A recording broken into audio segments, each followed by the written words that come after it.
Assalamu alaikum wa rahmatullahi wa barakatuh. Alhamdulillah, we are very happy to meet again on the Islamic Notes channel, where we together bring Islamic values to life through stories that are full of meaning and life lessons. Every story we present is not just entertainment, but also a reminder that in every test there is a hidden blessing. In every step, there is an opportunity to get closer to Allah. These stories teach us to remain patient, steadfast in goodness, and always be grateful for every provision of His. Don't forget to subscribe and activate the notification bell so you don't miss the stories full of wisdom that we present regularly. Support from all friends means a lot to us to continue presenting useful and inspiring Islamic content. Let's start the story. In the vast expanse of the sky, many stories are hidden behind every flight. For some people, the sky is just a workplace, a routine that must be carried out. But for Aiko Tanaka, the sky witnessed her inner journey from emptiness to light.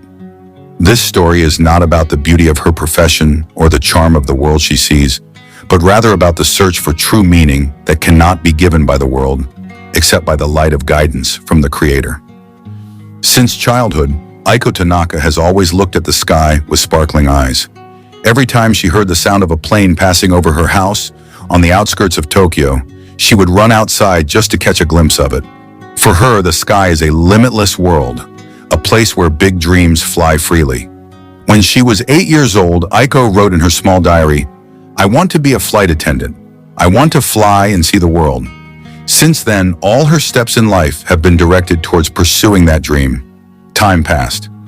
After graduating from university, Aiko was accepted by one of the prestigious international airlines. She was fluent in English, always appeared neat, friendly, and agile.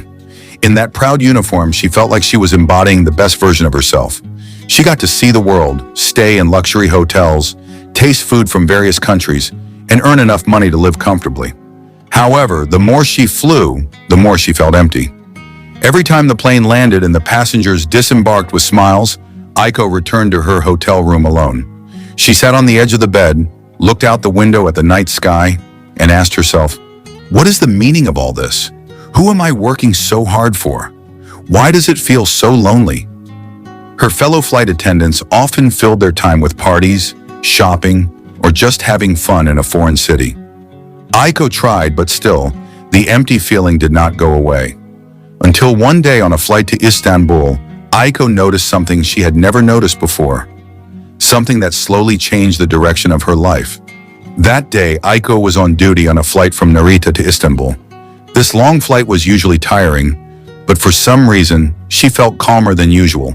The weather was clear, the passengers were relatively quiet, and there were no significant disturbances. Aiko had time to enjoy a cup of hot tea behind the curtain of the cabin galley.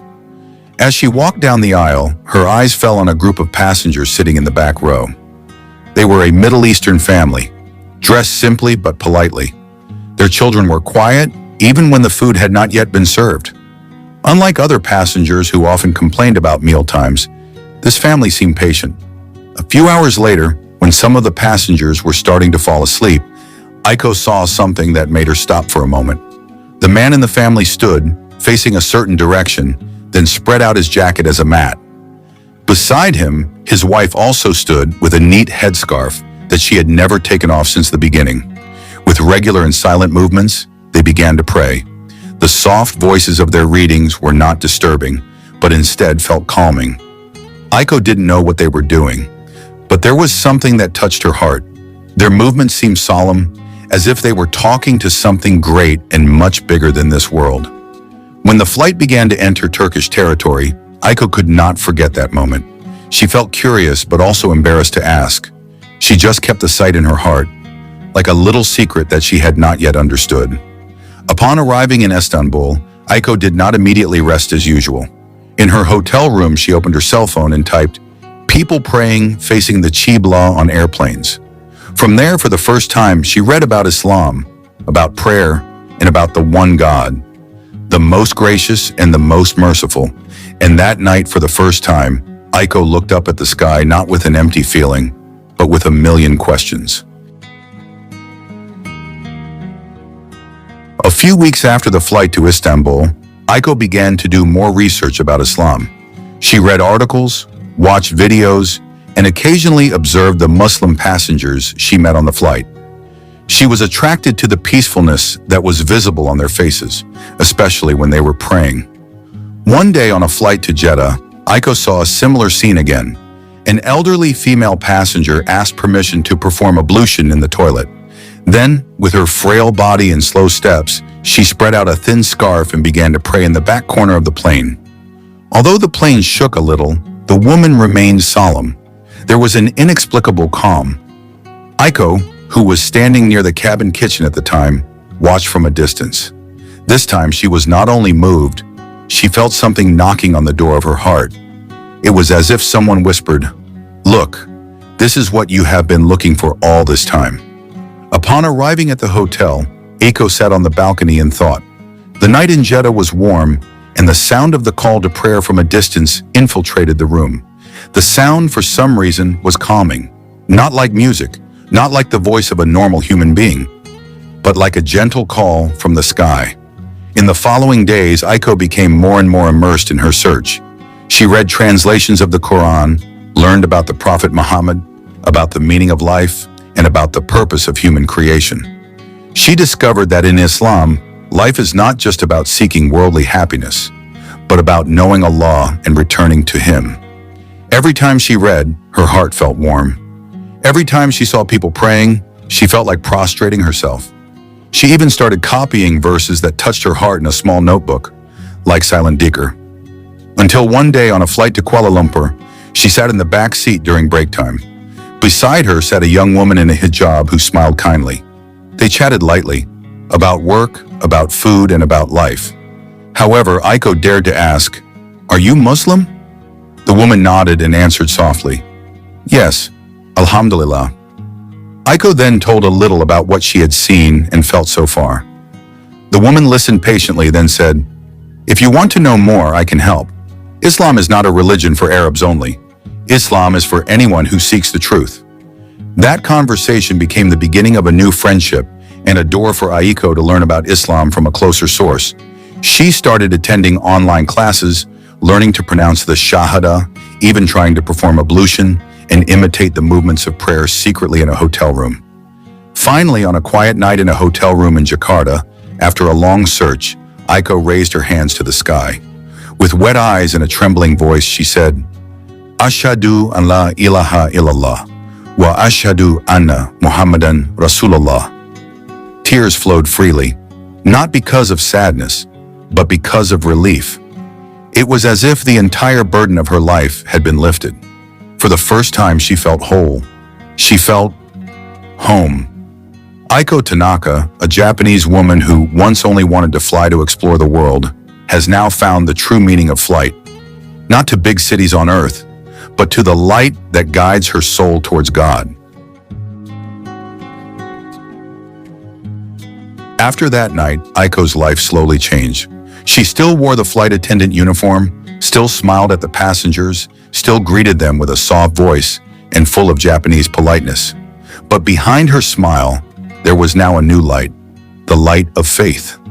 In her heart, she was no longer the Aiko of old. Every time she looked at the sky from the cabin window, her heart softly recited dhikr. She knew behind the expanse of white clouds and blue sky, there was a God who had been waiting for her to come home. Allah who never left her, even when she fell into emptiness. Now she realized that every step, every flight, even every loneliness she used to feel, was part of the journey towards Him. Aiko began to love the dawn. When the world was still dark and silent, she secretly performed ablution, spread out a small cloth as a prayer mat in the corner of the hotel room, and prostrated herself. She was not yet fluent in reading prayers in Arabic, but she knew Allah understood the language of her heart. Sometimes she just cried in a long prostration, but she knew that too was a prayer. In between flights, she started bringing a translated mushaf. Every time she took a break, she read it. She was amazed by the story of the Prophet Yusuf, who was patient in prison. She cried reading the story of Maryam, a holy woman who guarded her honor. She got goosebumps when she read about hell, heaven, and the day of judgment. Slowly, Islamic values began to grow within her. She became more patient, gentler, and wiser in responding to differences. She began to reduce music, increase morale. She started wearing a hijab, although not perfectly, she knew. This was a process. Many of her co-workers were surprised. They asked, why did Aiko change? Some thought she was depressed. Others whispered that she might have joined a sect. But Aiko just smiled. She knew guidance is like a flower. Not everyone can see its beauty, let alone understand the fragrance that can only be felt by an open heart. Until one day, Aiko got the opportunity for a long leave. Without hesitation, she registered for a convert development program in Kuala Lumpur. There she learned more about Islam, faith, jurisprudence, morals, and history. She began to be able to read the Hijaya letters, recognize the names of Allah, and understand the meaning of prayer more deeply. At the end of the program, a female teacher told her, Islam is not just a religion, but a way of life. And this path is not always easy. There will be tests, there will be tears, there will be loss. But one thing is certain, as long as you hold on to Allah, you will never be truly alone. Those words were deeply embedded in Aiko's heart. Sure enough, not long after that, Aiko's family found out about her changes. They were disappointed. Her mother cried, her father was angry. They thought Aiko had betrayed her culture, abandoned tradition, and chosen a foreign path. Aiko tried to explain carefully with love that Islam did not erase the goodness she had learned since childhood. In fact, Islam made her more respectful of her parents, more loving of peace, more honest, and more pure of soul. But her words were not yet able to soften her parents' hearts. At that time, Aiko could only prostrate herself. She cried. She asked Allah, "Oh Lord, I know this path is not easy, but please don't let me go. Don't let me go back to the darkness." And as usual, Allah answered her prayers, not with a voice, but with calmness. Aiko began to preach with gentleness. She didn't force, didn't shout. She just became the best version of herself. She showed Islamic morals, honest, patient, caring, and loving. Little by little, her family began to see the difference, not from the lecture, but from the light on her face. Until one night, her mother sent a message. "Aiko, if you are happy, I will learn to accept. But let me ask you, what do you really feel since you converted to Islam?" Aiko typed slowly, then deleted. Typed again, then deleted. Until finally, she wrote one sentence. "I feel like I'm coming home, Mom." A few minutes after the message was sent, Aiko could only stare at the screen of her phone. Her heart was beating faster than usual. She didn't know how Yuki would respond. But strangely, this time she felt at peace, even though the answer that would come could be painful. While waiting for a reply, Aiko sat on the floor of her room, spreading out a prayer mat that she had just bought from a small Muslim shop in the Taito district. She didn't know how to pray properly yet, but she felt enough to just sit on the prayer mat, calm herself, and feel the presence of something great in the silence. Aiko's mind drifted to the events that shaped her path to this point. The conversation with Fatima on the plane, the meeting with the old woman in a hijab in Istanbul who gave her wooden prayer beads, to the quiet nights when she heard her inner voice whisper softly, "Don't you feel like something is missing from your life?" Ting! A message came in. Aiko immediately opened her phone screen. "Aiko, I cried reading your message. But these are not tears of sadness. These are tears of emotion. I know this is not an easy decision, but if this is what makes you feel whole, I will always support you. Always. I pray that Allah makes every step easier for you." Aiko covered her mouth, holding back her sobs. It turned out that the world was not as cruel as she had imagined. It turned out that Allah sent solace through the person she loved the most. That day, Aiko decided to go to the Tokyo Kami Mosque. She wanted to meet a female teacher introduced by Fatima. She wanted to ask more questions. She wanted to declare her Shahada. Her steps felt light all the way. For the first time in her life, Aiko walked not only with her body, but with her soul. When she arrived at the courtyard of the mosque, she was greeted by the friendly smile of a middle-aged woman wearing a wide hijab. "Welcome, Aiko-san. We have been waiting for you," said the woman in fluent Japanese. Aiko bowed politely. "Thank you for receiving me." They entered a small room at the back of the mosque, surrounded by bookshelves, Arabic calligraphy, and the soothing scent of sandalwood. Aiko-san, the cleric said softly, are you ready to say the words that will be the beginning of your new life? Aiko looked into the cleric's eyes. There was no doubt there, only faith that flowed like a river returning to its estuary. She nodded. Yes, I am ready. With slow guidance, Aiko recited the 2 sentences of the Shahada. Ashhadu an la ilaha illallah wa ashhadu anna Muhammadan Rasulullah. I bear witness that there is no God but Allah, and I bear witness that Muhammad is the messenger of Allah. As soon as those words were uttered, it was as if a curtain had fallen from her soul. Aiko cried silently, tears spilling not from sadness, but from a sense of home. That day, Aiko Tanaka became not just a Muslim woman. She became a new person, one whose soul was filled with light, whose life is now based on meaning, not just routine. And although this new journey will not be easy, he knows that he will never be alone. Because now, in every step, there is a great name that will always accompany him, Allah. The days after reciting the Shahada felt like a new dawn, breaking through the darkness of the night. Every morning Aiko woke up not because of her cell phone alarm, but because of the sound of the dawn call to prayer from an application she installed on her cell phone.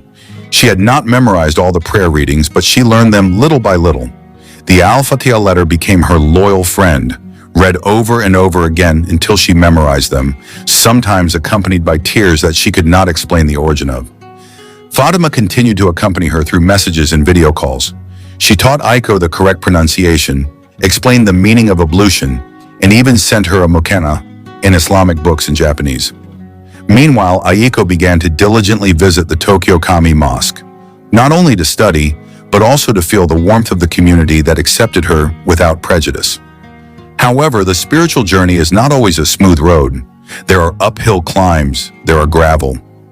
One afternoon, Aiko sat with her mother in the dining room, trying to convey something she had kept to herself. Oka-san, Aiko said slowly, I want to be honest. I have embraced Islam. Her mother put down the teacup slowly, staring at her daughter for a long time, as if trying to understand whether this was just a momentary phase or a lifelong decision. Islam, her mother murmured. Why? Didn't we give you enough happiness as a Japanese? Aiko lowered her head. This isn't about culture, Okasan. This is about the heart. I felt empty all this time. But when I got to know Islam, I felt like I found myself. I felt at peace. Not because I wanted to be someone else, but because I wanted to be who I really am. Silence hung between them. Her mother didn't answer right away, but the look in her eyes implied suppressed disappointment. The following days at home felt quieter. Her mother no longer invited Aiko to dinner with her. She watched from a distance, watching Aiko pray and read the Quran, but was not yet able to accept it. But Aiko wasn't angry. She knew this was a test, and she believed that it was Allah who would open her mother's heart, not her words. Meanwhile, in the world of work, Aiko also began to face challenges. As a flight attendant, she had to explain to her boss that she was now wearing a hijab and ask permission to keep wearing it during the flight.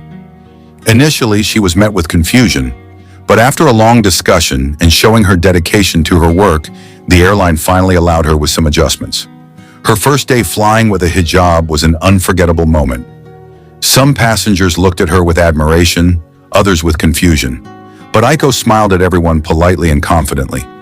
She knew that behind the cloth that covered her hair, she was fighting for something much bigger: honor, faith, and identity. Every city she visited now had a new meaning, not just a work destination, but a place to prostrate. In Singapore, she found a small mosque in a corner of the Bugis area. In Dubai, she was alone in the airport mosque, crying because she missed Allah. In Jakarta, she first joined a religious study group with Muslim women from various countries. Slowly, the world that was once foreign now felt like home. One night, while she was reciting the Quran in her room, her mother came in without knocking. Aiko was shocked and immediately closed the mushaf. It's okay, her mother said softly. I just wanted to know what you were reading. Aiko smiled softly. She handed the mushaf to her mother, then took a Japanese tafsir book that she had prepared for a day like this. This is a letter that talks about God's love. about how he is closer than our jugular vein. Her mother opened the page, read a few lines, then looked at her daughter. "You look so peaceful now, Aiko." Aiko just nodded, "Because I'm no longer walking alone." That night they didn't talk much, but the silence between them was no longer a cold silence, but a silence full of understanding. Aiko knew that living as a Muslim woman was not an easy path, but she also knew that this path was the answer to her prayers that she never knew who they were addressed to. Now, every step she took was an act of worship. Every challenge was a field of reward, and every second was an opportunity to get closer to the Creator. Conclusion: God's guidance can come anytime, anywhere, even at a height of thousands of feet above the earth. It is God who turns the hearts of people, He who guides whomever He wills, even from unexpected places and ways. May Aiko Tanaka's story be a reminder that there is no search more important than seeking God, and there is no journey more beautiful than the journey back to Him.